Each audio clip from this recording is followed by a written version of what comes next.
le sacristain de l'église, un homme très apprécié dans le quartier, dans la communauté catholique de Nice.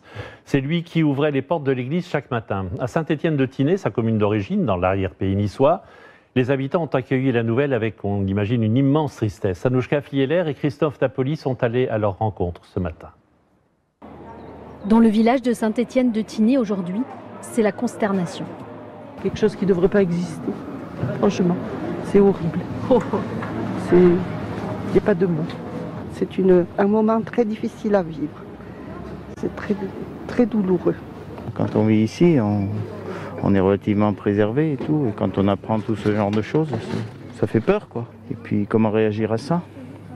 Réagir à la mort de l'enfant du pays qui revenait au village tous les étés avec sa mère.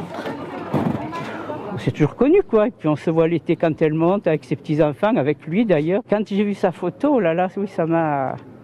Bon, surtout pour sa maman, ses filles, il a 2 filles. Ça me touche particulièrement, oui.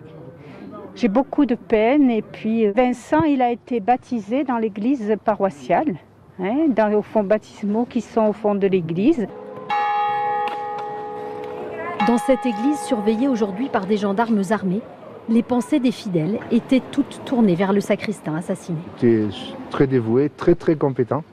C'était vraiment l'homme à tout faire, quoi. C'était quelqu'un qui était toujours présent et qui savait se débrouiller de toutes les situations au service de l'église. Il est mort en service, comme on peut dire. Quelque chose de très important en ce moment de soutenir la communauté chrétienne ici et surtout la famille, ceux qui sont éprouvés. Le traumatisme est d'autant plus fort que c'est la 2e fois qu'une famille de Saint-Étienne-de-Tinée est touchée par le terrorisme. Il y en a une le 14 juillet l'autre année, Muris, et là, de nouveau, Vincent Loquès. Ça fait beaucoup, ça touche beaucoup pour le pays.